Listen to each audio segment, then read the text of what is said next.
Well, I'll just say prepare yourself, guys, for old time's sake, since I haven't really said that in a while. Well, welcome back to The Rundown right here on the T3 Media Studios channel. I am your host. Let me just get my camera ready if I can, Chris Fagan. And tonight we're going to be talking about a couple things. We're going to go through our our most anticipated movies. I got the wrong graphic up already. Already starting to show all effed up.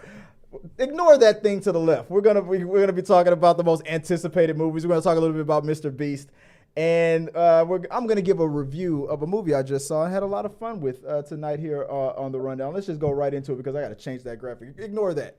That was last week's. Ignore the man behind the curtain. Joining me today is my wife, Joy. How you doing, babe? I'm already frustrated. I'm good. Outstanding. Also, still with us in not in the physical form, she's in our hearts and our minds, virtually. is that Poison Ivy? Oh, Tabitha. Hey, how you doing? Hey. I was like, wait, does your sound work? and back on the rundown with us is Mr. Comedy himself, Mr. Knowledge, What's all day, up? every day, Giovanni. How's everybody doing? Oh man, I'm great. What? You know, we'll just keep it between me and Joe. Man, I'm great, man. How are you? How are you, buddy? How you been? Good. Oh, that's right. I'm sorry. We got a show to do. Good. Otherwise, me and Giovanni would just be looking at each other's eyes all lovingly, and for the whole hour. All right. Yeah, We sending got time virtual for hugs. talk bromance. No bromance going on tonight. Jill's like, I didn't sign up for that. It's too late for that. Yeah. And in the chat room, as always, is our navigator, Nixon, keeping us on schedule. She's going to make sure to type in, hurry the hell up every time I get a sidetrack. Guys, always remember to, we're going to do the show into 3 acts. In Act 1, we're going to talk about entertainment news. We're going to go over the latest trending topics and all that good stuff. Act 2, we're going to talk about reviews, some things that we've all seen, give you our thoughts on it. Like I hinted before, I just saw A Knock at the Cabin. I'll talk a little bit non-spoilery about that as well. And then we're going to move into the third act, which is our official rundown show, which don't believe the graphic that you saw before, where we're actually going to talk about the most anticipated movies of the year that we are all excited about. So without further ado, let me just remind you guys again that if we're going to try to wrap this up within the hour, and then when we wrap up within the hour, we're going to go into our lowdown, our after dark, after show part of the show where we talk about more mature topics that you won't be able to check out here on this show, on YouTube regularly, on Twitch regularly. If you become a patron or a member on YouTube, you can check out all of our exclusive content there. But if we hit our target goal, you put in which is what, $25 this week again? $25 is a target today. If we get super chats or donations, and we appreciate you guys when you donate to the channel, we will keep the stream going, and you can see all the dirty stuff that I will say to my wife live on YouTube. Right there, right, babe? Oh gosh. Look, she's already shaking her head. She knows what I do. Yeah, you know you love it. Yeah. All right, Oh, Lord. let's No, go. not the eyebrow. Tabitha hates it when I do that. Let's get into the first.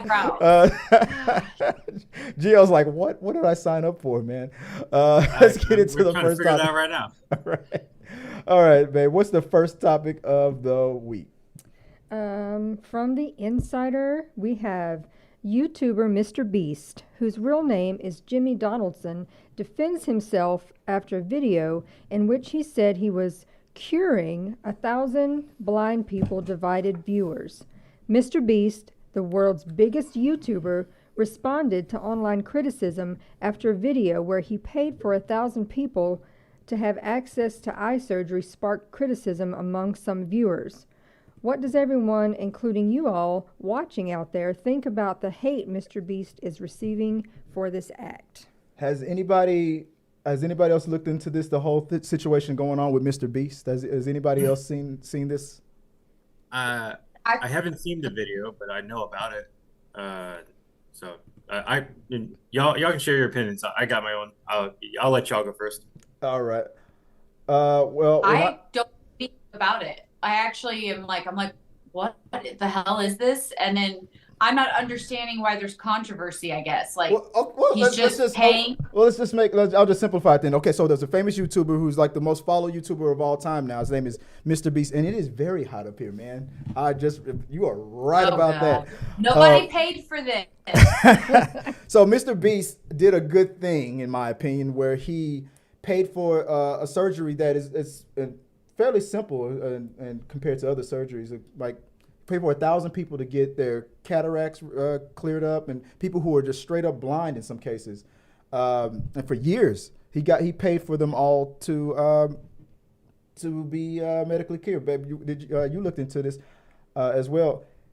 He is receiving hate. He was receiving hate online from some people because he calls himself, his YouTube logo is Mr. Beast. He's like, oh, so like they went religious with it. Oh, so like the mark of the beast. I guess you're gonna be making these miracles. I guess you're gonna start your own religion soon. It's like it went crazy. And I'll read out some of the things that people have been saying. But babe, I'll start with you. Did you look into some of these things? What do you think about the whole concept? I didn't look at his videos per se. I just was telling you that I see on TikTok there'll be a lot of people that have videos where they talk to homeless people and help them, give them things, or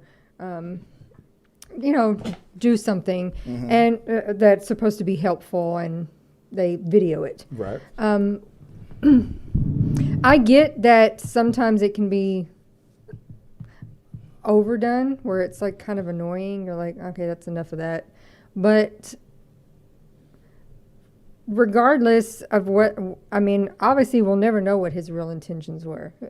You're not going to know. He can tell you one thing and mean something else. It doesn't matter. But the fact of the matter is, tax write-off for all we know. But it's still a good thing. The fact of the matter is, 1,000 people did get their eyes fixed. Yeah. Yes. And I get that, I'll see a lot of times in the comments, and again, I'm not talking about his videos because I didn't watch them, but others, people put in the comments, you can do something nice and you don't have to record it, just do it.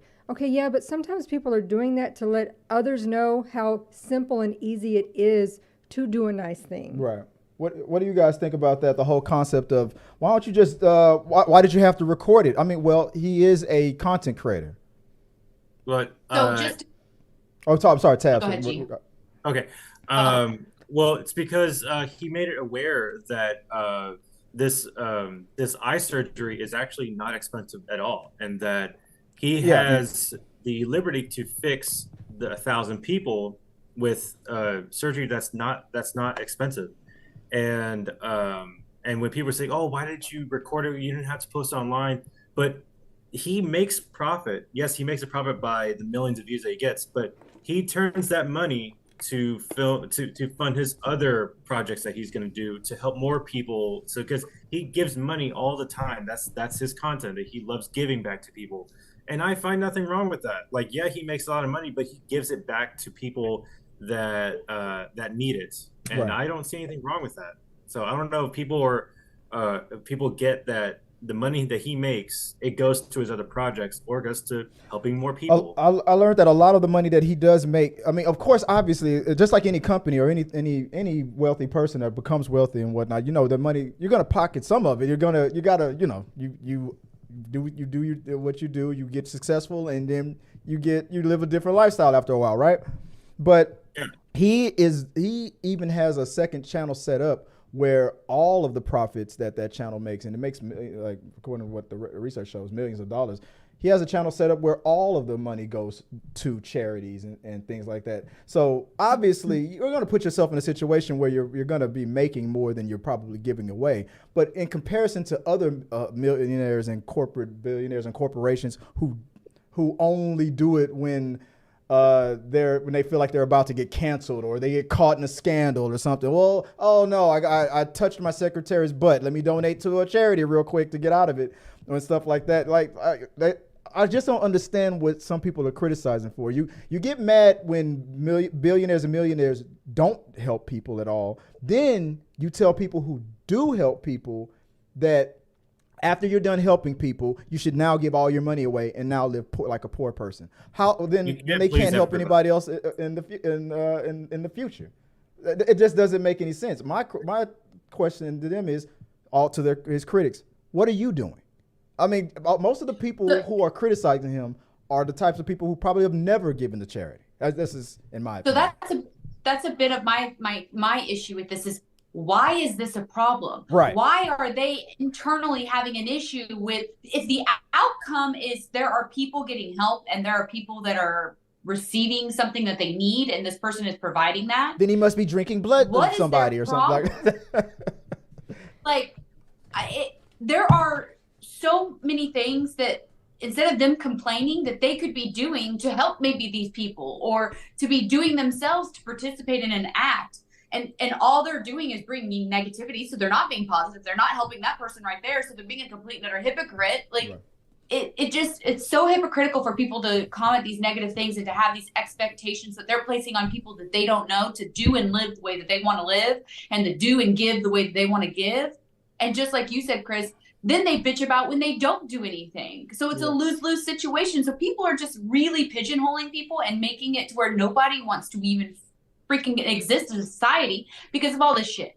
Yeah. I don't know. This stuff makes me angry. This is the stupidest issue I have ever come across. Why is somebody bitching about people helping someone? As I told Chris, not specifically with Mr. Beast, but just in general, when I see a lot of these videos on TikTok from a lot of different people, some of them also do it because they'll make a TikTok asking for donations. And so they're making these videos so that you can see what they're doing with your money that you've donated. Yeah. Because otherwise, if they don't make it, then there's people going, what did you do with all that money we gave you? There are a lot of people out there who are less transparent as he for the and let me be fair, and I see in the comments too. I did look at this from both angles. I think privately, me and Joe were talking about this before when we were setting the show up. You can't make that type of money, and he's now become the most followed YouTuber out there now. He has a very quick rise. You can't make that type of money, especially if you don't come from money, that fast, that quick, and whatnot. Just like Jeff Bezos. I'm not saying he did it quick, but you can't make that type of money without having pissed off, screwed over, or something to somebody along the way does not like you. Of course, you got a friend that used to be a friend, that used to be a business partner or something. Y'all are probably not friends anymore. There's probably 100 people out there that has stories like, oh yeah, me and him used to be cool, but now he's in. There's probably Mr. Beast is an a-hole store. There's probably thousands of them. Some of them might be legit. Some of them might be just haters. You can't become that successful without what they say, you can't make an omelet without breaking a few eggs. That's where the saying comes from. Why is there a concept that everyone is supposed to like you anyways? Exactly. Not a logical response. Exactly, and that's the point. You're not gonna. Abraham Lincoln said that you can only you can please some of the people all the time, all the people some of the time. You can never please all the people all the time, and that's just life. You can't please everybody. Personal opinion. For more than just these videos, I'm talking about in life. If it is not personally affecting you, what does it matter? Because he's not giving the money to me. That's what in some cases what it's really about. All these people that love to complain or call authorities or do whatever it is, if it's not bothering you, I wish I had my for me sound effect up. If nothing is affecting you, why are you involved in this? Like, mind your business. And another thing is that he's bringing exposure to how easy it is to bring this kind of help to blind people. Like, it's an easy surgery. It's a more easier surgery. Yeah, and it's not that expensive. But to people who aren't fortunate enough to pay for it, he's showing people, you can be fixed. But like for me, I think he's trying to bring that exposure to the public, and that's another reason why he did it. And now that I didn't even know that this kind of surgery existed, and now I know, and millions of people know too. So I think that's a good thing that he did as well. Moving on real quick before I go to the next topic, there was one of the examples of the criticism that he was given. If you mind, you see that next? I'll put the graphic up. Can you show you what people have been saying here? From was it MK Ultra 2 Trappy? I did. Other people deleted. Blurred his. Blurred their. What the hell is this? Their ad, but they've deleted the account, so I don't care. He is literally the Antichrist. He's performing our society's equivalent of miracles through these excessive acts of faux generosity, and is garnering everyone's undivided love and admiration in doing so. He will start subverting Christ's teaching next and preaching selfish action. Jake at Best Tweeter, he's going to cure the lepers next. Okay, my response to that is maybe. That doesn't mean you have to follow. If he starts a cult tomorrow, I'm not going to join it. And then I'll be like, screw that guy. But he did a nice thing for 1,000 people. That's just the truth. Yeah. Even if it's like I get a huge tax write-off and I'm going to get $1 billion tomorrow, he still helped those people, whether you like it or not. So, guys, let us know what you guys think. Share your thoughts below. Maybe we'll talk about it a little bit on another time, maybe on We Got Your Mail. But let's move on for the next topic. Babe, what's the next topic of the week? From Entertainment Weekly. James Gunn is firing back at the idea that he and fellow DC Films boss Peter Safran are the ones who poured kryptonite on Henry Cavill's dreams of returning as Superman. Here is his exact quote, and I want to get your thoughts on it from the panel and in the chat room. I like Henry. I think he's a great guy. I think he's getting dicked around by a lot of people, including the former regime at this company. But this Superman is not Henry for a number of reasons. According to Gunn, the new Superman installment titled Superman Legacy will mark the true beginning of the DCU. This film is set for a July 11th, 2025 release. He said dick. I'll start with you guys. Anybody want? I know. Giovanni, I know you probably might have something to say about this. What do you think about this news that, hey, I didn't fire him, man. And and I agree. He got dicked around by the last owners. We all knew that. He was getting, everybody was wondering why Henry Cavill was being treated the way he was treated. What do you think about this whole situation that Gunn's talking about here?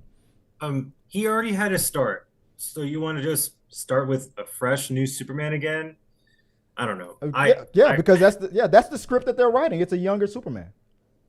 Yeah, I guess because they want to, James Gunn wants to start his own DC verse, but Henry Cavill did an amazing job as Superman, and I guess the only reason why I think the big reason why he can't come back is because they're not proceeding with Zack Snyder's vision, and that this is James Gunn's vision of and Peter Safran. Superman. Yeah, and I guess because they're not going to go with Zack Snyder verse, then this is the right way forward, I guess.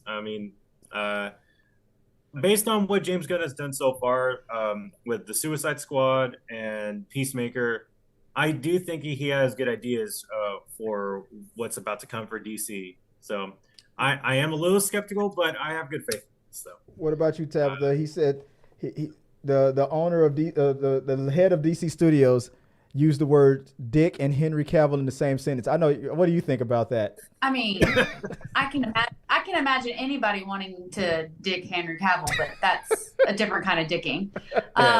Different. Family show. It's very different. I'm just using your words, man. Dick. But yeah, I guess I'm struggling with the excuse that this feels like.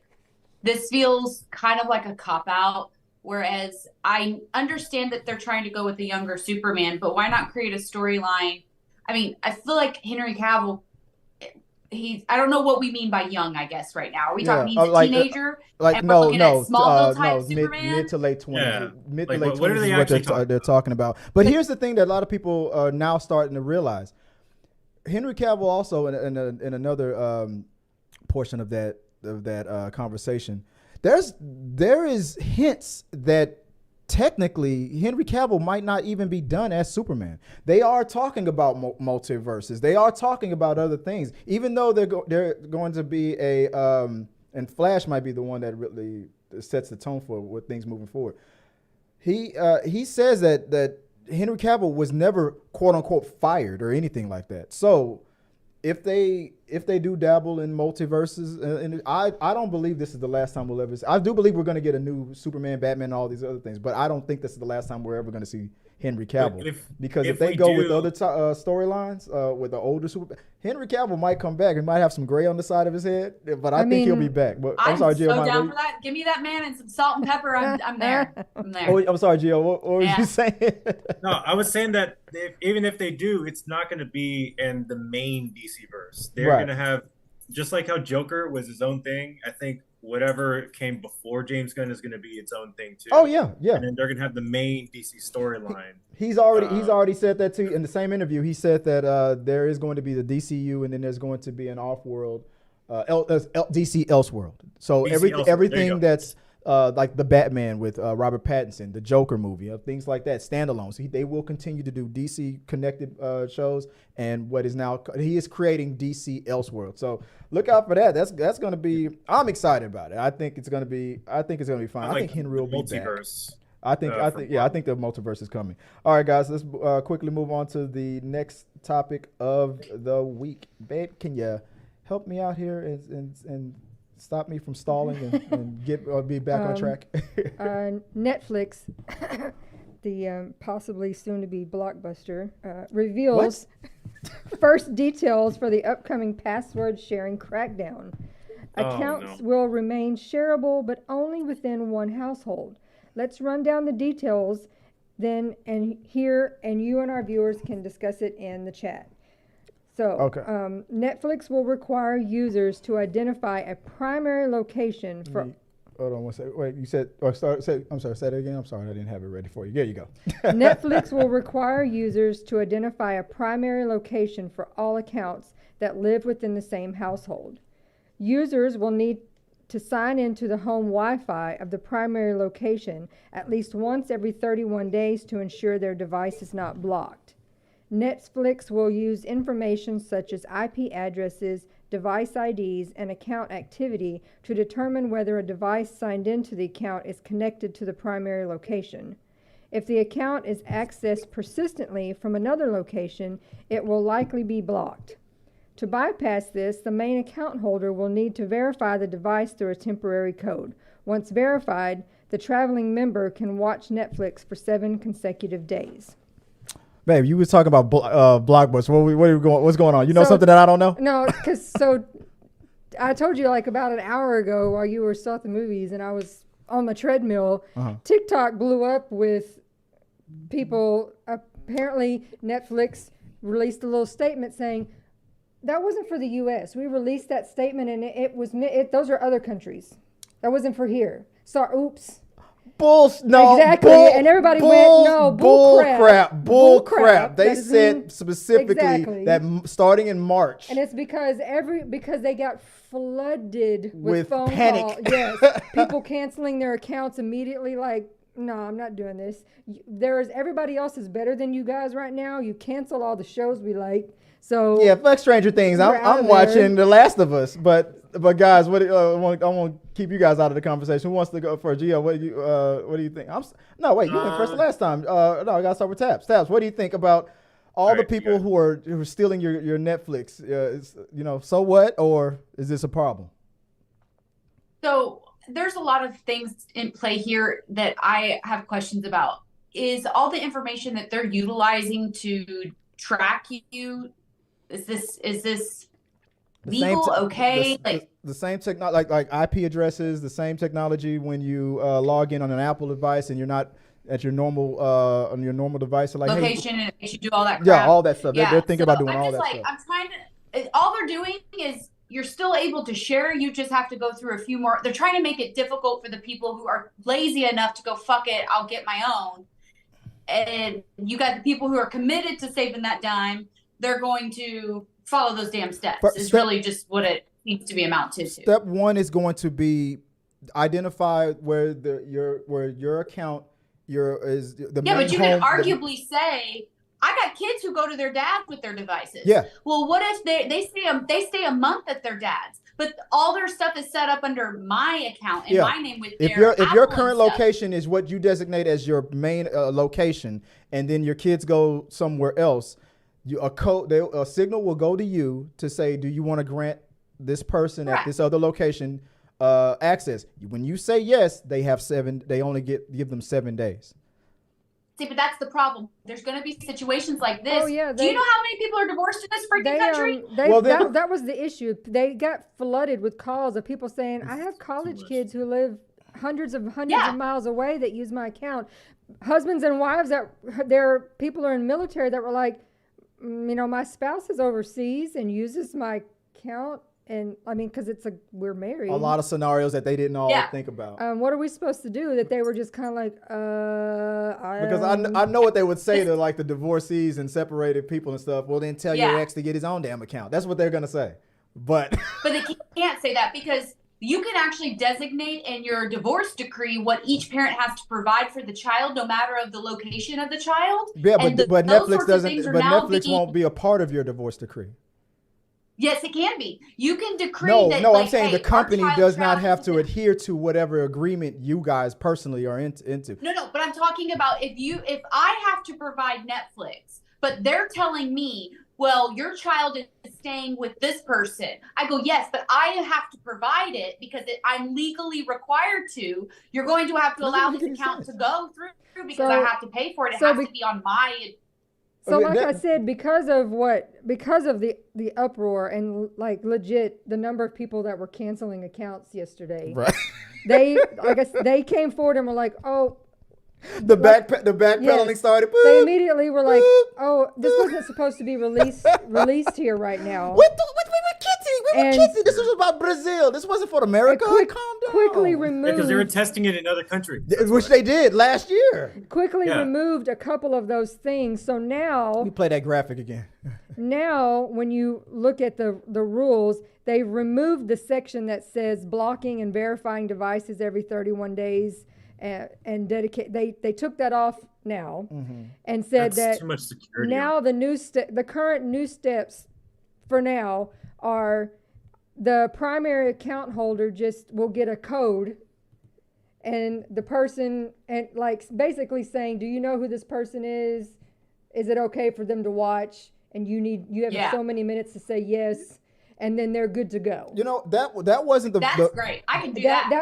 That's what happened yesterday when the uproar occurred. when they were standing their ground on this whole change last week, the main argument for them was, like when people were going, well, I borrow my friend's account or my aunt's account or my dad's account or my mom's account when I'm living over here, or my next door neighbor, I steal his, or whatever the situation is. And if you're going to stop me from being able to do that, then I'm not going to use Netflix. Well, technically you weren't paying for it anyway, so they're not technically losing. But what you're telling me is not only were they losing the people who were borrowing passwords, they were losing the actual main account holders too. Because all these people were like, no. I have kids. I have a person in the military. I have, wow. They're like, it started at this price. It went to this price. It went to this price. I'm paying premium for all these multiple screens, and you're still telling me that's not good enough? Plus, I have Amazon. It technically does say in the terms and conditions that all those multiple screens that you're paying for are for the same, they say specifically household, and they're like, but not different locations. Like, but plus I've already got Amazon, Hulu, Apple TV, HBO Max, and they have better shows than you. No, I'm out. I'm not. Stranger Things is about to end, and Last of Us just started. Bye. Gio, you look like you're Chris, about to. Oh, what's that? Go ahead, Gio.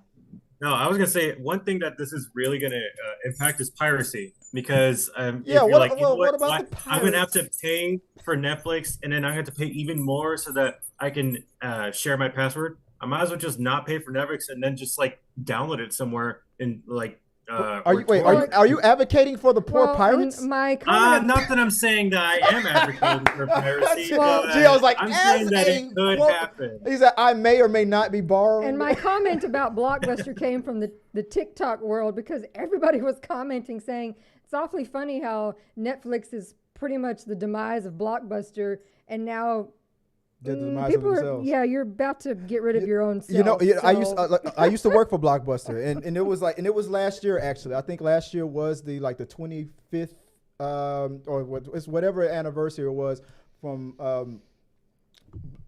Netflix has reached the same age Blockbuster was when the Blockbuster fell. Netflix, I think, was last year or was it this year? They are now that age. And it's funny how all these issues were starting to happen. Netflix will outlast Blockbuster, but I think this is the year that they are now the same age that Blockbuster was when they fell. But it's funny, on the same year that they showed a Blockbuster series and all this, and all these issues are starting to happen. Netflix, believe it or not, Netflix will not be the first major streaming service to fall. They will outlast some of these. I was just laughing at all the TikToks of friends groups who were like, oh, we have a circle of friends and each one of us has a service and we all share. So like I have Amazon, he has HBO, he has this. And then we all just share that we're all each only paying for one thing. And I was like, okay. That's called an orgy. Yeah, sooner or later, they're going to stop all that from happening. So the thing is that, Chris, you were leaning on the definition of household. The definition of a household are the people that you consider within the house, but those people do go outside of the house. So the screens do not have to maintain themselves within a home. They have to maintain themselves within the people of a household. Remember, so I can play my... Netflix is not a necessity, or it's a private owned company. They have the right to say that you don't have the right to share. What's that again? Their terms are using the word household. Well, household also translates to other legal aspects, and Netflix does not get to define words. Our government and the people who utilize the legal entities get to define the words. They are using a word that is defined differently legally. What they do get to define is they get to dictate how what is distributed from a product that they make, that a product for sale, and if they want to keep a password and the streaming of certain accounts to be with a certain zone of an IP address or what, I mean, these are the things that they're going to put in the terms and conditions. And they can change it, but what you were saying was that that's what their definition of it already was. Because of their use of their terms claiming that within a household. My point being that everybody's sharing. Me sharing with my kids, even though they are not, like my one in college is not technically living in this house, is still a part of my household. Mm-hmm. So we are abiding by their terms that they define. So that's not, we're not breaking the rules right now because this is my house. I would have to look into their argument against it. I'm not saying I agree with them. I'm just saying that this is their argument. When a person becomes a certain age and if they move out of the house, it's not like health insurance. This is a private service. This is not health insurance. You know what I'm saying? Health insurance is a private entity. I'm going into the whole argument that it shouldn't be a private. My bad. I'm getting to a whole different thing. But you know what? You're right. I forgot what country I'm in. Damn it. but yeah, that should be something that health insurance should be all right. But this is a private a thing. It's not like but private entity or not, the things that we utilize in legal terminology is defined by the legal entities of this. They do not get to change definitions of terminology just because they don't like it in their private business. But then after that, then where would it? But then for that, we'll touch on it real quick. We're like one more minute, then we have to move to the next topic. But then let me ask you this: where would it end then? Because then what about? I'm just playing devil's advocate. What about multimillionaires who own multiple homes? And you can just have a bunch of buddies who don't have Netflix and whatnot, and they're all well. Technically, I know it's not technically. I'm not a member of the family, but I am living in my rich friend's house for free, and he's allowing. I mean, if all these people who could be paying for their own account, they're just visiting. Oh, that's not a good example either. What the fuck am I trying to say? No, as I say, what about Airbnbs? What about? I had a perfect example. I'm blowing it. You know what? I concede. You're right. Because I can't remember my example. But there was one other thing that I think I had, but I think I can't find. Oh, I think I found. I have it. Real quick, check this out. This is the funniest thing I saw on online that people on Twitter were using. Let me see if I have the graphic. Here's the argument. Here's the ultimate argument that I saw online against Netflix. Let's see it. A tweet from Netflix 6 years ago. Love is sharing a password.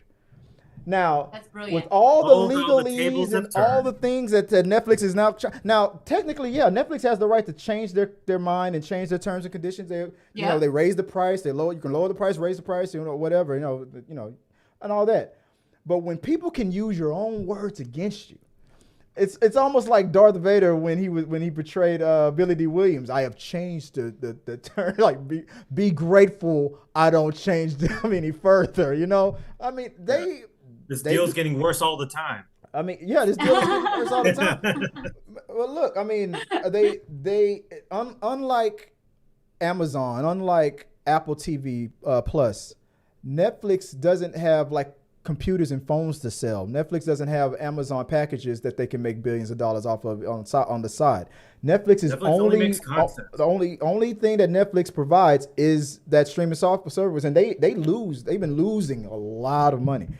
So this is the way they've been trying to get it under control. Guys, I know we like stayed on that for longer than we should have, but because I was trying to play lawyer, but damn it, Tabitha, you're too damn good. All right, let's move on to the next topic of the week, babe. What we have next? Beyonce just announced her Renaissance World Tour, but tickets will be sold through Ticketmaster, which crashed under the demand for November's Taylor Swift presale.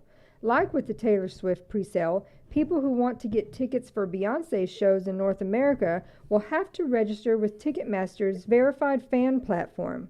Ticketmaster notes in a blog post that registering does not guarantee that you'll get tickets, and the verified fans who actually get a code to buy tickets will be determined by a lottery system.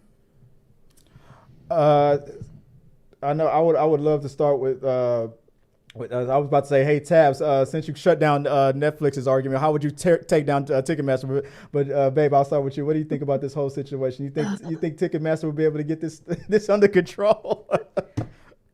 I mean, I see you have it in your notes here, but yeah, Pearl Jam tried back in the 90s. Yeah, we'll get into the consequences. Yeah. To deal with this because and they got destroyed. Yeah, so I mean. So I know it's one of those situations where the company might be too big to fight. Anybody else has ever looked into this, Giovanni or Tabs? I have not. No. So Pearl Jam did try to do this. Yeah, they tried to fight. They tried to rage against the machine, and they failed. Yeah, and Eddie Vedder even called Ticketmaster out at a like the big video that's gone around the internet at an award ceremony and all that good stuff. Look, I detest Ticketmaster. I really do. But Chris, you have a very valid point. When a company has such a monopoly on the access to how they run concerts and shows now, which is a whole other political issue and really screwed up in its own way, it's really hard to compete with that and to make a difference. And Ticketmaster, honestly, is going to screw themselves over here soon if they continue to do things the way they did with the Taylor Swift situation. That's frustrating is people buy into it. I'm sorry, there is not anything in this world that I don't care who you are. I love music. I'm a band geek. Music has been my thing since I'm little. I play multiple instruments, but there is not anything in this world I could be a millionaire. I'm not paying $10,000 for a doggone ticket. I don't care who you are. And until people decide I'm not paying that, and no one buys tickets, and then they have to go, oh crap, nothing's gonna change. People keep shelling out these thousands upon thousands upon thousands upon thousands of dollars to sit in the ceiling. Yeah. And it makes no sense. Yes. They're really, it's gonna take them really, like you said, taking a unity into not utilizing Ticketmaster for sales. It's got to come from the artists. It's got to come from the fans, and the fans have to stop being fanatical about getting these tickets. They're going to have to go, okay, we have to make us known to the artist that we're not going to allow this. Then the artist is going to have to go to their people and go, we are not using Ticketmaster for any of our tours. It has to funnel. Somebody with power, somebody who's a bigwig like Beyonce is going to have to go, this is not how we need to do this. You know what I mean? And I've only dabbled in the music industry for a little bit. Believe it or not, I almost had a record deal in France. It was a very small window. I blew my chance and then never came around again. Concerts are any artist's that's their major source of income. Yeah. Besides Ticketmaster, the ones who also gets the lion's share of the money would be the artists themselves. So there's really no incentive to the artists to play. That's why Pearl Jam, I admired them. I didn't understand it back then when they tried it, but I admired them for doing it because that might be another reason why Ticketmaster. I'm surprised that Ticketmaster's gotten away with this for so long, because isn't this technically like a monopoly? I mean, I don't know any other company that sells tickets or even can. They've bought them all out. And I'm sure, but I'm thinking the more these websites crash and more that, I think that will be the thing that'll probably get the government involved to chop them up, because it's too much of a monopoly at this point. But there was, I want to do a quick rundown on the Ticketmaster. How did the British say it? Controversy? Controversy? Yeah, no. How did the British say it though? I want to be fancy. I'm not able to do a British accent. Sorry. I have no idea. I want to get fancy here. I can say aluminium. All right. Well, I want to run down. Can you run down that for me real quick, baby? And let's go on to the controversy. How do you say it? The controversy. Controversy of the federal class action lawsuit alleges that the ticketing company engaged in fraud, price fixing, anti-competitive behavior, intentional misrepresentation, and more for people that were unable to purchase tickets to Taylor Swift concert. In December of 2022, Ticketmaster once again faced controversy after an unprecedented number of people were sold fake tickets to the Mexico City dates of the world's hottest tour, the 2022 concert tour by Puerto Rican rapper-singer Bad Bunny. In May 1994, the grunge band Pearl Jam filed a complaint with the U.S. Department of Justice, claiming Ticketmaster had cut the group out of venue bookings in a dispute over fees. Ticketmaster secretly partners with scalpers to drive up prices for consumers, and Ticketmaster used stolen information to gain an advantage over its competition and then promoted the employees who broke the law. How have they not been cut up for being a monopoly after all that? And I don't see how. Connected, because they're connected to people higher up that are getting value out of them being able to do this, just like anything in politics. If that is the case, maybe we should stop reporting on this, because I feel we're all in danger. Well, when you do look at the tickets on Ticketmaster, and it labels out, like, people make jokes about it, all the ridiculous, and it's like, convenience fee, paper fee, typing on the computer fee, access to the internet. Yeah. And it's like they just have a list of ridiculous fees. And looking at the screen fee. You're like, what the hell are all this stuff that's on there? Convenience fee, yeah. What was that on Seinfeld when he was buying that car and getting screwed over? We got to add the rust proofing. Like, we got to charge you for the key. Yes. He's like, we got to charge you for keys. Like, keys? Like, look, how are you going to start the fucking car? Come on. It was crazy, man. Look, I'm going to start calling them Ticketmaster. That's what they are right now. Ticketmaster. That's how they act. My cousin Tabs over there know what I'm talking about. All right, we shall overcome. Guys, let us know what you guys think about Ticketmaster and all this controversy that they have been putting on. Jabs, you okay over there? Ticketmaster. Okay. All right. Let's move on to the next topic real quick. Babe, what do we have going on right now besides Ticketmaster? What else is going on out there? The Bad Boys are back. Will Smith and Martin Lawrence have officially revealed that Bad Boys 4 is on the way. The two show each other some love, and then Will Smith says, "It's official, Bad Boys for life, baby." Then they jokingly acknowledge that the third Bad Boys film was called Bad Boys for Life, and that they probably shouldn't have called it that, because now the fourth movie is on its way. What do you guys think the fourth film will be titled, and are you looking forward to this franchise continuing even after the situation with Will Smith at last year's Oscars? Gio, I heard you hooting and hollering. What you got to say? You happy? I can tell you happy. I mean, regardless of what everyone else thinks, Will Smith is a very good entertainer. He's a very good actor, but I don't know if people are over the slap yet. People still joke about it tons online. I looked at the comments, and it's never ending. I don't know if anyone's ever going to forgive him, but he's obviously still finding work, and I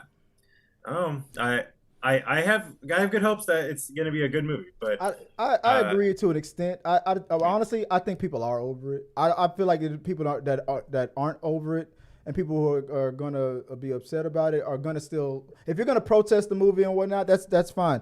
But there's probably going to be a bunch of people like, no, I don't condone what he did. But I mean, I'm not gonna take that out on Martin, and I'm not gonna take that out on. If the movie's good, it's fine. I don't have to. I'm not gonna buy or wear a Will Smith T-shirt or whatever. That's fine. But honestly, like I said, I don't condone what he did. What he did to Chris Rock was a messed up thing. But him not being allowed back at the Oscars, him not being allowed to be eligible for an Oscar for, what was it, 7 years, 10 years? I forgot how long that. I think it was 5 to 10 years. Yeah. I'm like, sure. And I don't condone it either, but I'm like, geez, if we can give Mr. Ezra about 52,000 chances, and Will Smith really hasn't done anything like this. Besides that, Thank so you. Why are we worried about this? When we last covered this, I said I'm never the type of guy to be more offended than the person it happened to. If him and Chris Rock can move past it, then it's fine. Yeah. I'm sorry, Taz. Public apology. It looked like it wasn't even genuine. Yeah. I mean, what were you saying, Tabs? I just don't look. There comes a point where when you got two men that are doing their thing, they slap each other, they get their little hormones out, and we move on with this shit. Yeah. It's not like either of them are the most innocent people in the world. He made an incredibly inappropriate joke that honestly I do not think he should have uttered out of his mouth. I don't care if you're a comedian or not. I know people who have this medical issue. It's not something that should be joked about in front of thousands and hundreds of thousands of people. And Will Smith shouldn't have done what he did. They both did two wrongs. Guess what? They did two wrongs. Let's move on. When he defended himself, to his defense, to Chris Rock's defense, he didn't point out her condition. He just compared her to G.I. Jane, a Marine, another movie. And she has also inappropriate joke. It's like saying every other word other than the N-word to a black person. That's not appropriate. Don't joke around. He's joking around it without actually calling out what the joke is. It's still inappropriate. With someone who has a medical issue that's out of their control, that they can't help, don't bully people. He was doing a bully move. Don't punch at someone with a medical condition. Make jokes about other things. He was inappropriate. Will was inappropriate. They both did wrong. It happened. Let's move on from it. This is just stupid. So are you looking forward to Bad Boys 4? Any ideas of what the movie's going to be called? Well, we've got suggestions. I like some of the ones that are in the chat. Yes, we've got Bad Boys, Too Fast, Too Furious. Come on. We've got the Geriatric Boys. Nah. I definitely like Geriatric Boys. And Grandpas for Life. Grandpas for Life. They're going to move on to a new generation. What about you, Gio? What do you think? What would you name the fourth one? That should have been called Bad Boys for Life. Bad Grandpas for Life? Oh, come on. It's going to be called Bad Boys Forever. Come on. That's the name. That's the name. You're going to call it Bad Boys Forever. Yeah. Forever. Yeah. And ever. Yeah. Ever? That. Yeah. With an They made a big mistake by calling the third one Bad Boys for Life. Now they're going to have to come up with something new for an actual 4. I don't know. They're going to call it Bad Boys for Life. That's something. Bad Boys for Life. Yeah, faux for life. The faux for 4. Wendy's faux for 4. Don't make me pull out my faux. Anywho, I'm really digging Joy's, 4 voice that's coming out every time she says it. It's doing it for me, Joy. It's doing it for me. What doesn't do it for you? I know. Anywho, guys, keep those suggestions coming 2 + 2 = 4. Come on, Nixon. And Bad Boys 2 + 2 = 4. That's funny. All right, let's move on to the next main topic of the week. What do we got next, babe? This year's Super Bowl commercials. What do we expect? Which movie trailers and teasers might touch down during Super Bowl Sunday? The biggest game in football is anticipated by movie fans and advertisers alike, who are spending upwards of $7 million per 30-second spot of airtime during the February 12th face-off between the Kansas City Chiefs and the Philadelphia Eagles. Already, brands are teasing their pop culture crossovers, with Breaking Bad's Bryan Cranston reprising his Walter White role to promote Popcorners. Alicia Silverstone's Cher isn't clueless, as if, in a tie-in for the online shopping cashback app Rakuten. And Mars Inc. will introduce Saturday Night Live alum Maya Rudolph as their new M&M's spokesperson. I've already seen a teaser for Alicia Silverstone. I try to stay away from him this year. I want to watch him on the Super Bowl. Well, it was a teaser. It wasn't the actual commercial. She was just in the original Cher plaid suit in a classroom, and she goes to the front, and she's like, bugging. No, she said, why are you bugging? And everybody just was looking at her. So and then she's taking it back to the 90s. Yes. And then Maya Rudolph's had several little teaser spots of the M&Ms, because she's wanting it to be called M and Yaz. Yeah, M and Yaz. I've seen those commercials. Because it's Maya. What about you guys? Any besides, but second to or third to Rihanna, there's Rihanna's performance, what people are looking for in the entertainment world. There's the commercials, and then there's the game. Dave Grohl. What are you looking for? Dave Grohl for me. And what about you, Gio? Either Ant-Man or maybe possibly a trailer for the Super Mario Bros. Movie. Yeah. And I heard the Fast and Furious is going to have a trailer. Oh, Fast 10. Yes. Fast 10. I look forward to the ones that are as hilarious as possible. Yeah. The funnier the better. Yes. Yeah. Or a nip slip on stage for Rihanna. Whatever. Most favorite Super Bowl commercial of all time is the Tide Stain Stick commercial from way back. Oh, God. The yelling. The talking stain. My kids laughed at that commercial. She says she's brought this up so many times. That's her favorite. It's my kid's favorite. No, it's your favorite. No, I had it as a ringtone because the kids, they would just die every time they heard that sound. All right. Well, guys, let us know in the chat box what your favorite, what you're looking more forward to with the Super Bowl, besides the game. Obviously, I mean, Cocaine Bear. I don't know who to root for. Who am I? Yeah. What was that? Cocaine Bear. They're probably gonna show something for that. Yeah. Oh, I can't wait for that line to snort that line. But anyway, let's go. Let's move on to the last thing. You know, I get so mad at myself, man, because I work so damn hard for these graphics, and the whole time I was forgetting to change the lower third on every damn thing. But that's my bad. That's my fault. That's me being crazy. But guys, let us know what you guys think. Now let's move on to the next act of the show. Are we on Act 3 right now? Is that? No, we're on Act 2. Act 2. We're just on Act 2. Oh, we are. Let's just get. We got 6 minutes, man. Hurry it up. Yeah, you gotta get on it. How are we gonna do this in 6 minutes? Do we just forget? Do it. We can't. We just do it. All right. So what do we have next, babe? What's coming up? We want to talk about The Last of Us. The Last of Us, Episode 3. Yes. Oh my God. Did you watch it, Tabs? Did you? Yes. Was I correct? Did it break you? So fucking hard the entire episode. I have never cried so much at a freaking show. It was ridiculous. Like, I cried hopeful, happy tears.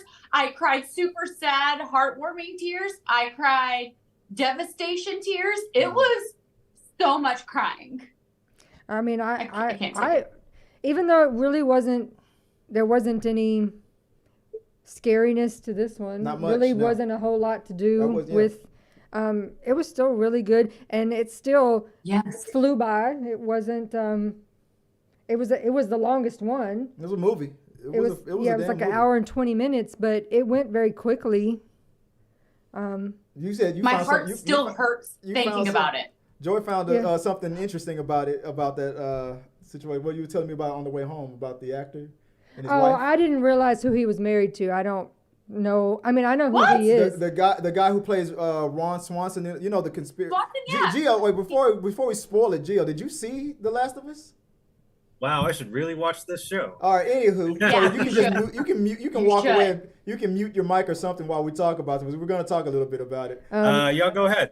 So, yeah, I didn't realize. I mean, I know who he is and I know who she is. I just didn't know they were married. They've been married for like 20 years. And they have amazing relationship. 20 years. From Will and Grace. Right? Yes, Will and Grace, Megan Mullally. Yes. And I told Chris, I was like, they just recently did an interview where he said he actually was going to turn down the role because he said he was too busy. He didn't have time to do this. He's got a lot of things going on. And that she was like, oh, no, you're doing it. No, you need to call him. You're doing this role. She wants to see her husband with another man. And he was like, and I want to see you have fun with this. Have a good time. Yes, it was the most. Okay, so can I do a little bit of spoilers? Spoiler alert. Are you okay?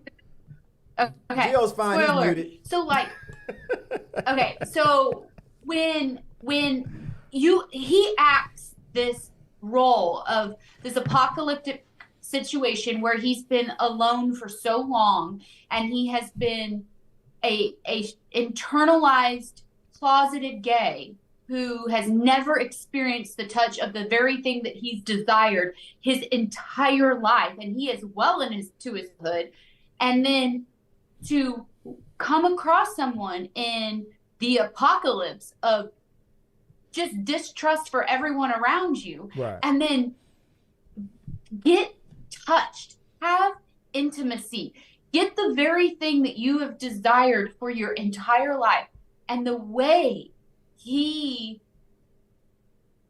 I don't even know if I can call it acting because I felt it. The way he fought for the way he was now ready to fight for something. He was shaking. He said when the apocalypse started that he didn't care that when the apocalypse started. He didn't care about humanity. He was shut off, but to find love after the apocalypse. Yes. Then you notice that he was when shit finally hit the fan. I won't spoil it too much, but when shit finally did hit the fan, he was the first one out there on the line. He was going to protect.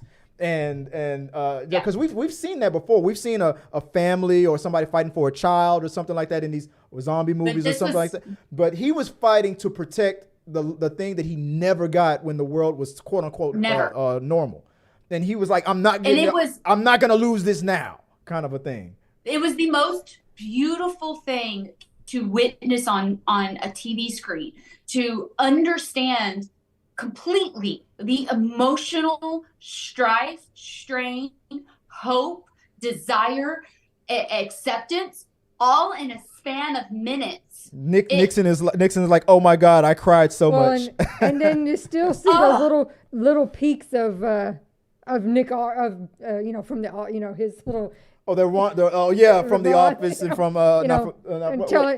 Parks and Rec, right? He was in Parks and Rec, wasn't he? I think Parks so. And Rec, yeah. And then Ron Swanson. his letter to Joel, like, I never liked you, but and according to the video game people, that the note, that was the original. That show was all original. No story. There was no story. It was just that note, and then the whole, don't go into the bedroom. That was in the video game. But to that backstory, the creators of the game were like, we don't mind that HBO or the writers would want to create something completely brand new because they have a rule. If whatever brand new thing that they want to try that wasn't in the game doesn't elevate the story or is not better than the game, then we stick to the game 100%, and at least we have the game to fall back on because the game is cinematic and it's amazing, nonetheless. But when they read this story, they were like, "No, we're doing this." That, and we laughed when they first carted everybody off, and he realized I'm by myself, and was like, "Yes, it's just me." Yes. Let me tell you something. When this episode was in the middle of it, when I realized where it was going, the first thing I said was, "Oh, well, the Proud Boys are really gonna have a field day criticizing this. They've been bombing it in the reviews on purpose. I heard that they made this true-blooded American kiss another man, and I'm not gonna watch it. And I can't. Or there was another review of me and my kids were watching The Last of Us, and my kids had to see that. You didn't have problems with the splitting head monsters and the blood. Yeah. But when the guy kissed the other guy, it was like, don't tread on me. Don't tread on me. I said, I'm wow, serious, guys. they're gonna go crazy in the reviews. What was you saying, Tom? When I tell you this was the most beautiful story. I told you. Didn't I tell you? Oh, you did. I literally went, oh my fucking God, this was the most amazing story I've gotten to witness. I have never been so thankful to see something on a screen other than that story. Well, people have been talking, like, they're like, he deserves some sort of accolades for absolutely pulling all of that out, like really putting it out there so that you could see every dimension. Yeah. Well, and even though this is technically a horror, Tabs, let me ask you this: after this, now that you see where these stories, how rich they want to be with their storytelling, are you going to finish this one out? Is that it? You're now. Oh yeah, no. You're a fan now, right? I'll finish. I was already committed before this. What this storyline did for me, though, was because it did for me. I have a personal connection to what this story is displaying. Right. I do. I have a deep ingrained personal connection to what this story is displaying. Right. And growing up in the South and having to combat the good old boys because I'm gay and constantly having to do all these battles that are related to this very core thing that just is so fucking beautiful. And someone displaying this every bit of love and emotion that can happen in such a dynamic way in a horrible situation, which is a lot of LGBTQ communities every day. And the pure joy that they're getting from this love that is happening in a moment where you wouldn't think it was happening, and the way he acted, and oh God, I could not rave about that fucking episode more. I'm definitely gonna watch because I loved it that much. Oh yeah, it was great. I'm definitely gonna watch it again before the next one. And I'm super excited to see Poppy Pedro on SNL Saturday. Oh yeah, yes! I was gonna play that. Go guys, go on SNL's TikTok account. You'll get a Pedro surprise TikTok on there. Go to their main TikTok account. It's pretty funny. All right, let's move on. So for the people who haven't seen that show, how would y'all recommend it for someone who hasn't seen it or played the game? I've never played the game. You'll be able to enjoy it. That's a Tabitha and Enjoy question right there. I've never played the game before. Yeah, you'll be able to do it. And I truthfully didn't want to watch it at all. And Chris was like... And I withheld sex until she did. He was like, well, do you want to just see the first one and just see how it goes? And I was like, yeah, I'll watch the first one, and if it seems like it's too much because I'm not really a horror person, then I just won't watch anymore. But I was like, no, I like it. Let's keep going. It's a horror show. It's a zombie show and all that. But it's like character development first. Like it's like 70% characters. And the rest is everything else. This show is not about horror. You keep trying to place it that it's about horror. It's a horror video. It is technically a horror video game. But the story is so rich. Tabitha's right. You're right. And the episodes really go quickly. They're all like an hour long, but they don't seem that way. You're not looking at your watch going, yeah. When is this going to be over? I got things to do. Like it flies by and you're like, we're done already? We have to wait another week? There's people are going to say this is a horror, but 100% Tabitha is correct. The way, how rich this story is. Go ahead, finish that thought out, Tabitha.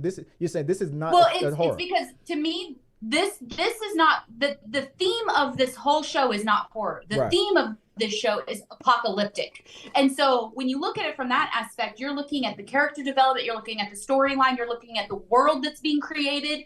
You're looking at so many other things other than this concept of horror. Right. This is beyond that. This is, yes, the horrors of reality within an apocalyptic theme. That's what you're getting. But it's character development, it's storyline, it's world creating. Those are the priorities of this show.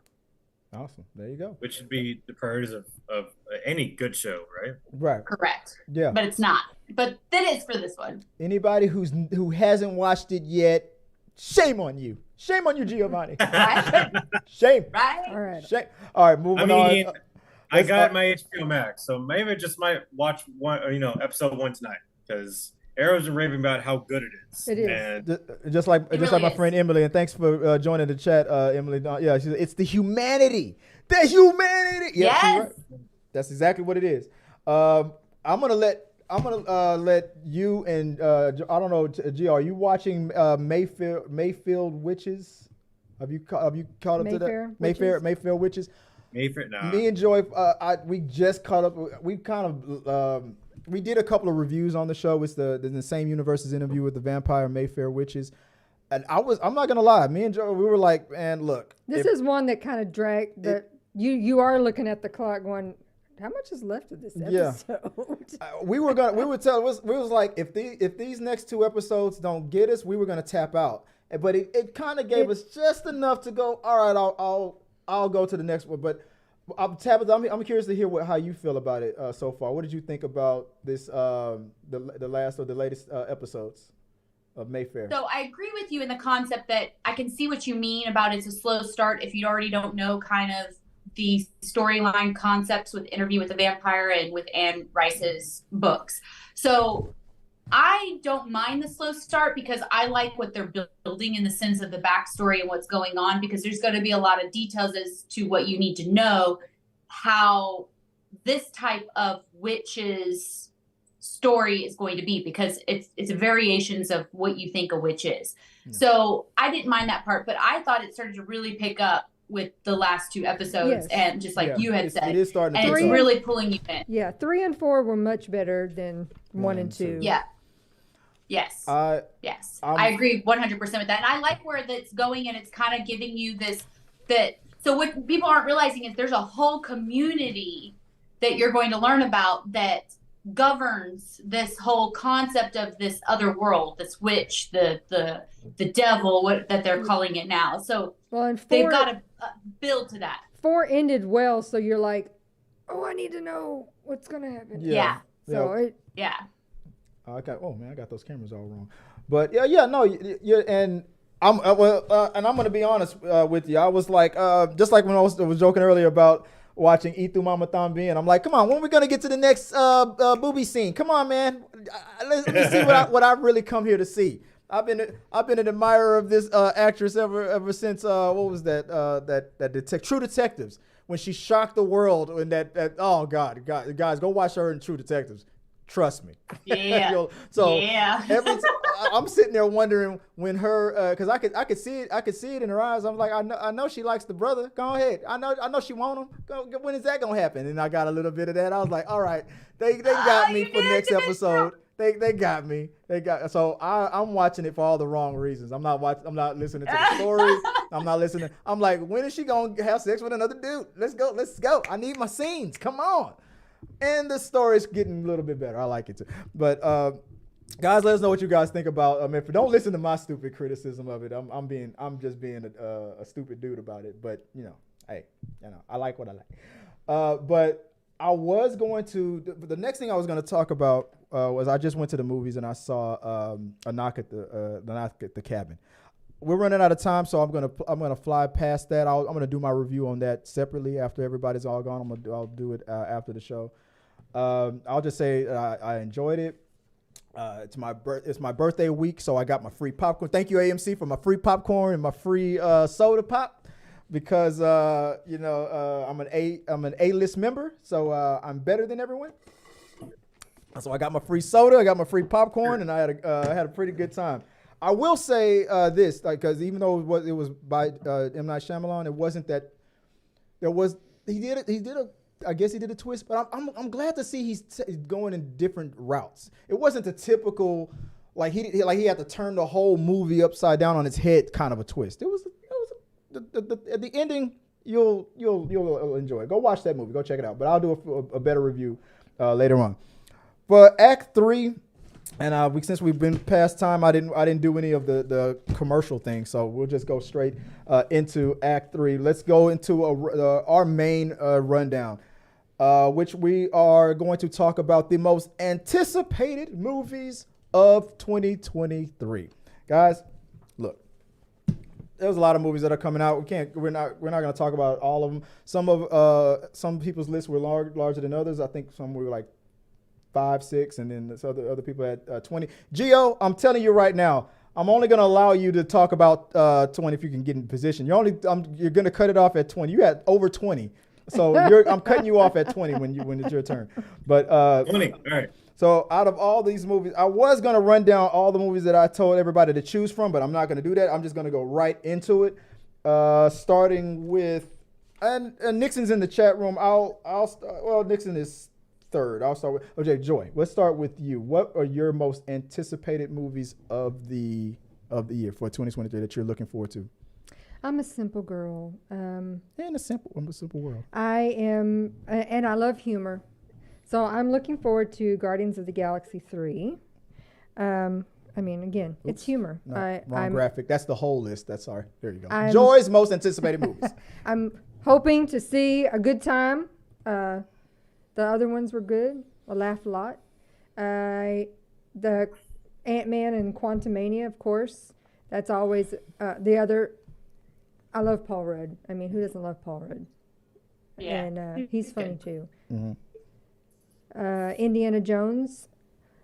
I won't say because I'm not caught. I never did watch any of the last ones that came out. I didn't care. I've only seen the third one and the fourth one. I have not seen the first two. I've seen all the old school ones, and I did see the one with him and Sean Connery, and I didn't see anything after that. But I do want to see. I do want to see this one. Okay.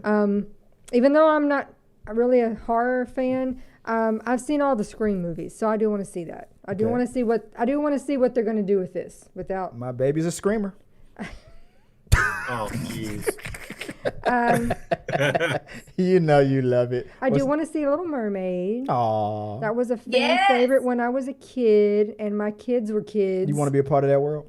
So I want to be a part of that world. Got to see Aquaman. Mm-hmm. See how that. See him in that new suit? You know. Want to see that booty? Ghostbusters Afterlife. I really enjoyed. Part 2. I really enjoyed the first one. Is this going to be called Ghostbusters Afterlife 2 or Ghostbusters Afterlife 4? I don't know. I don't know. I really enjoyed the last one. It was really. I had a good time, so I'm looking forward to this one. Mm-hmm. Love Keanu. Got to see John Wick 4. I mean, come on. Got to see that. Yes. Yes. All of them are so good. Can't miss Oh, that. God. Now, my list is short. All right. So just to recap, Joy was most anticipated. We got Aquaman, Indiana Jones, Scream, Little Mermaid, Ant-Man, Ghostbusters, John Wick, and Guardians of the Galaxy Volume 3. Outstanding. All right, Gio, I'm timing you, buddy. Your list was ridiculously long, but it is ridiculous. I'm allowing 20. So if I can get the graphics. I'll keep it short and sweet. All right. Keep it short and sweet. Go for it. What was on your list? Sorry about that. It's blurry, but don't worry. I have my own list on the right side, so I can just go through it that way. All right, go for it. Number 1, Ant-Man the Wasp: Quantumania. Can't wait for it. Kang. It's going to lean to Avengers. Can't wait for that. Dune Part 2. I love the first Dune. I love how epic it was. Can't wait for the second one. Guardians 3. I mean, can't say less. I mean, Guardians 3 is going to be. I know John. What's his name? The director of the film, James Gunn. He's going to do great with it. Mm-hmm. The Super Mario Bros. Movie, based on the trailers and based on what I've seen, I think that movie's going to make a close to $1 billion. Okay. Yeah. What? I mean, I hope that Chris Pratt does good with Mario. Chris, don't interrupt. Sorry. But I have good faith that it's going to be a good movie. Oppenheimer. I mean, it's Christopher Nolan. He never does wrong with his movies. Oppenheimer looks like it's going to be an amazing film. Right. John Wick 4. I mean, from all the John Wick films, 1, 2, and 3, it's going to be amazing. Tabitha, stop twirling your hair every time John Wick is mentioned. Indiana Jones. I saw all of the Indiana Jones. The fourth one, not so great. But the director of this one's James Mangold, who did Logan, and just by that alone, with the director in this film, he's going to be great. Okay. One that I did not think was going to be good until I saw the trailer was Barbie, and the trailer for Barbie looks so fantastic that I cannot wait to see it. Margot Robbie, Ryan Gosling, and it looks like such a fun time. I can't wait for it. Okay. Mission Impossible: Dead Reckoning Part 1. Tom Cruise does amazing with those films. He does all the stunts himself. He's a madman, but we love him for it. He did amazing with Top Gun Maverick, so can't wait for that one.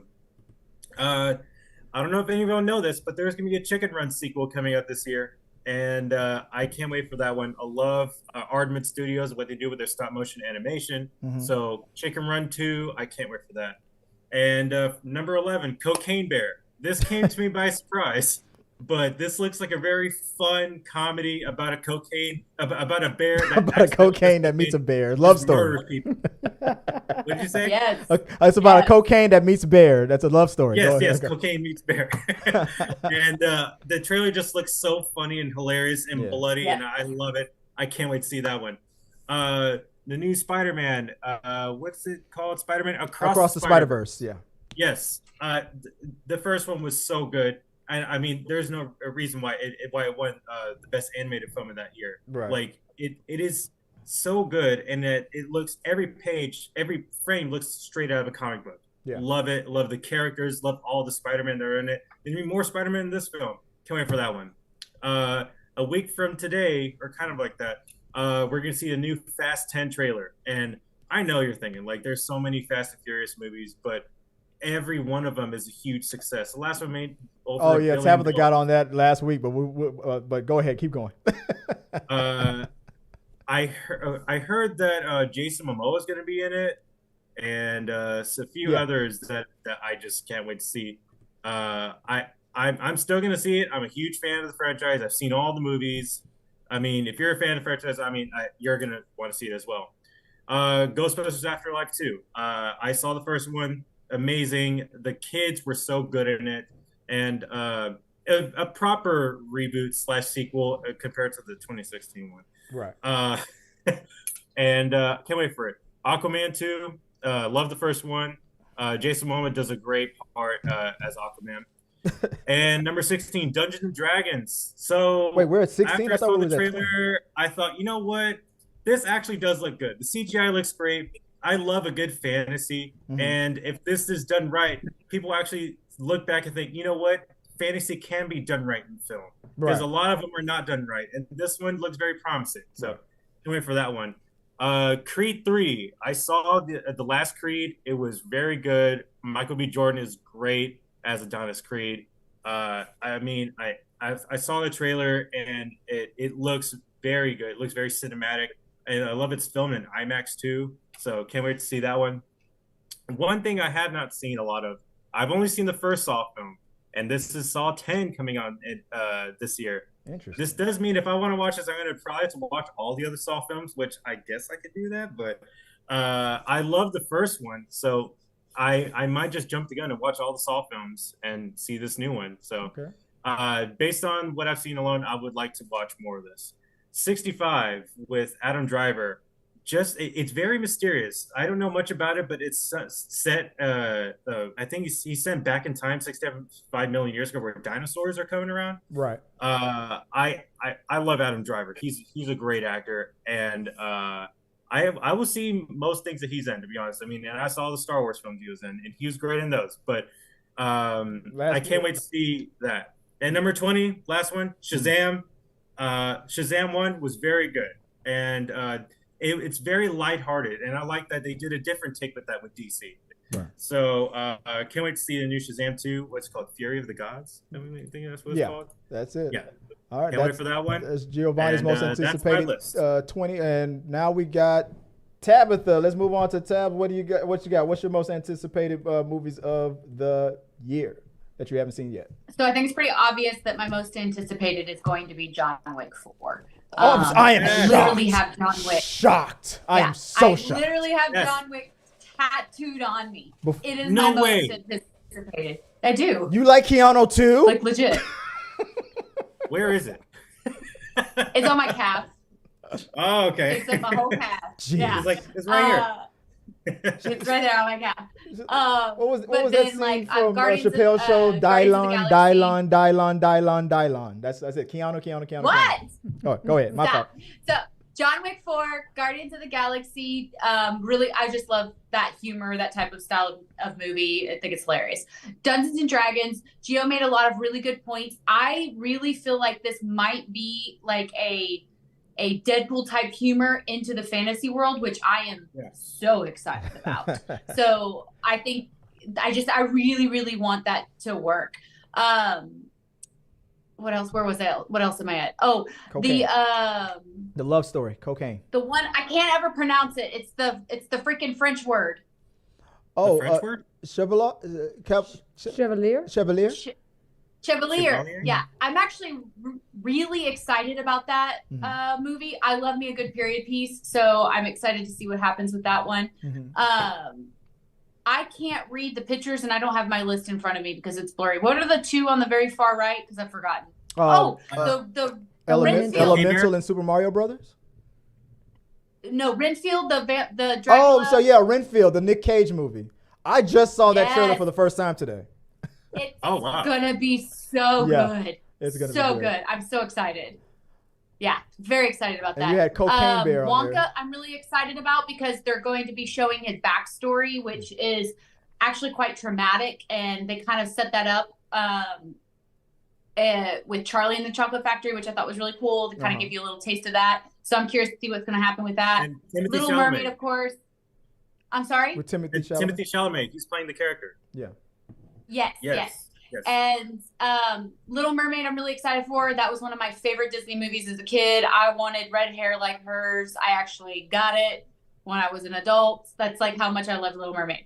Elementals, I'm excited to see with the kids. It's actually one we saw like the poster for, and the kids were very excited about it. And then what was the last one? Oh, the Super Mario Brothers. Did you movie. did you Very excited mention about you that. mentioned Cocaine Bear, right? You didn't skip that one, did you? Oh, no, I didn't. Well, I think I mentioned it before. I'm actually really excited about Cocaine Bear. I think that Cocaine Bear is going to be freaking hilarious, and I love that kind of humor in a movie. And I really love this ridiculous concept brought into this humorous way, and just kind of having this all-star cast with the most ridiculous concept for a storyline. It's just magic. I love it. I love movies like that, to be honest. Yeah. All right, guys, then I'll give you. Let me fix my screen here real quick. Okay. Let me do an honorable mention because she couldn't be here with the chat, but she's in the chat room. I'll just speed through it real quick. Nixon's most anticipated. Nixon, if you want to do a recording of this one later, you can. But Nixon had Scream 6, John Wick, Super Mario Brothers, The Machine. Oh my goodness, what was the? I had it. I forgot the name of it, and I don't have it written down for me, so I'm going to skip the next one. Sorry about that. But if you can put it in the chat, the one in the top right corner, Little Mermaid, The Marvels, Gran Turismo, Pain Hustlers, and Dune Part 2. That was Nixon, and Nixon will record that one ourselves later. But for the correct list, which is my list, guys. No, I'm just playing. The correct list. No, it's all. I know. We tolerate him. It's okay. It's all subjective. Yeah. Chris's most, and this is Chris Picks. I have Ant-Man and the Wasp: Quantumania. Can't wait to see that. Cocaine Bear. I just saw that trailer again today when I went to the movies. That bear, man, gotta see it. Creed 3. I'm excited about that because the brothers are jacked. They look like me. But obviously they can't compare with my six pack. Anyway, Scream 6 because I have a funny feeling that we are being duped and Sydney is in it, and maybe she's the killer. No, I'm just maybe not. I'm looking forward to that. I also feel like Courtney Cox is out of here. Believe it or not, I'm looking forward to Little Mermaid. I want to support her especially because of all that hate that she was getting. So I definitely want to see how that one turns out. I think the effects of that is going to be great. Mission Impossible wasn't a franchise that I liked when it first started off, but just like Fast and the Furious, it got better every time they dropped. I agree with that. Ghostbusters 4, I guess that's what it's called. That's another one that I'm really excited about. I love movies where the kids are the heroes. I love those types of movies. That always pumps me up. And of course, Baba Yaga. I'm looking forward to seeing him Yes. as well. We've all had that on our list, right? And the movie that I'm gonna force Tabitha to watch with me, Evil Dead Rises. Woo! She will not watch that at all. I've seen Evil Dead. You will watch Evil Dead Rises with me, right?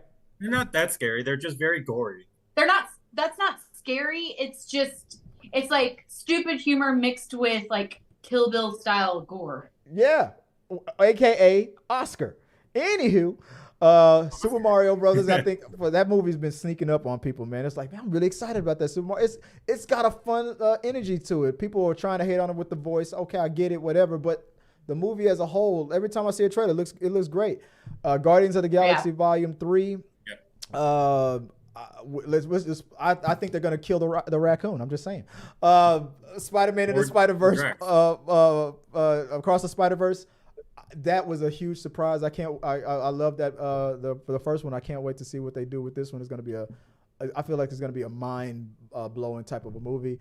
Believe it or not, I'm looking forward to seeing why DC gave Ezra's like infinite lives and chances, because they kept saying, despite the controversy, the director made a great movie. So I'm no longer calling this an Ezra Miller movie. I'm gonna all credit to this director. Everybody's saying that this director did a great job with this movie. So I'm looking forward to seeing what type of job that he did with the Flash. And I gotta support the girls, the Marvels. Ms. Marvel herself from that TV series. She was funny as hell. She was adorable. I loved her. I want to see her and Brie Larson mix it up. I can't wait to see that as well. And then last but not least, I want to see my man Aquaman in the Lost Kingdom. I want to see how that goes. So guys, that's our most anticipated of the upcoming year. It's of 2023. I know we're already currently in it, but this is what's on the slate. The one you missed was Pod Generation. Pod Generation. Thanks, Nick. That was the Generation? one. That's the movie that I missed. That was at the one that was at the top corner. It's called Pod Generation. Guys, thank you guys for bearing with us on another episode of The Rundown. We will not be going into overtime this time because we kind of went over and everything. But guys, thanks for the support in the chat room. If you have any, all your suggestions, your questions, your comments, concerns, if you have your own rundown that you want us to share, share it, put it in the box. If you're watching this live, or put it in the live chat if you're watching this after the fact. Put anything that you want to run down, like your most anticipated movie, your favorite horror movies, your favorite Keanu Reeves, John Wick moments, whatever you want to do. That your favorite sex scenes in when the Witches of Mayfair. I don't know. That's my list right there. And why Cocaine Bear is your most favorite film of the year. Cocaine Bear, a love story by Giovanni. The love story. A bear finds cocaine, they fall in love, cocaine, and then they tear through a bunch of people. But yeah, let me run down the panel real quick and thank the crew real quick, starting with Giovanni. Where can people find you online when they want to reach out and talk to you? Yeah, this is Gio. You can follow me at The Unoriginal Comics on YouTube, Instagram, Facebook, TikTok, all that jazz. Follow me there. I didn't create a lower third, my bad, so I'll put that in the description box later on. Also joining us virtually, I keep wanting to say Poison Ivy. Man, it's like, wow. Like, where did tabs go? Where can they find you online?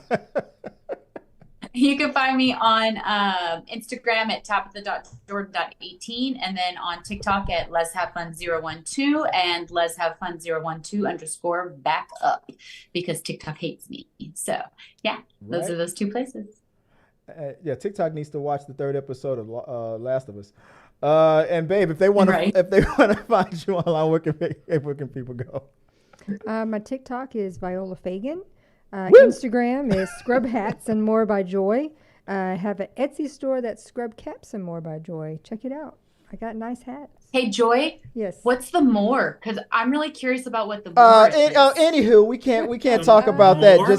Just take your shoes off later, babe. We got to get those pictures ready. Guys, if you want to reach out to me, let's take tabs. Stop trying to call out our side hustle. Guys, if you want to reach out to me, I'm at CW Fagan on all the social medias, or at T3 Medias with the S at the end. I'm the one monitoring that. Thanks for everybody in the live chat.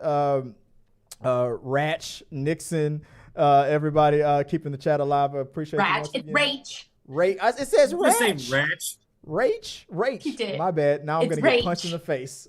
There we go. Yeah. I'm He's sorry. like, are you Rachel or are you Ratchet? I'm trying to figure out. Is it Rachel? It's Okay. Rach. Don't stop helping me dig the hole deeper, guys. I'm trying to get out.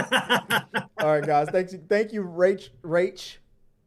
The wonderful, awesome, non-eyeball punching Rach for joining us in live chat. Thanks to Navigator Nixon for helping us out in the chat as well, guys. Appreciate you guys this time. And until next time, have a Mick Ratchet is what she said. Ha ha. So I was correct. That's what she just said in the chat. Right. Mick Ratchet. So I guess she's giving me a pass on that. But guys, appreciate it, guys. And until next time, have a good one. Guys, that's the end of this episode of The Rundown. Remember to like this video, become a subscriber, and share. This really does help us out. And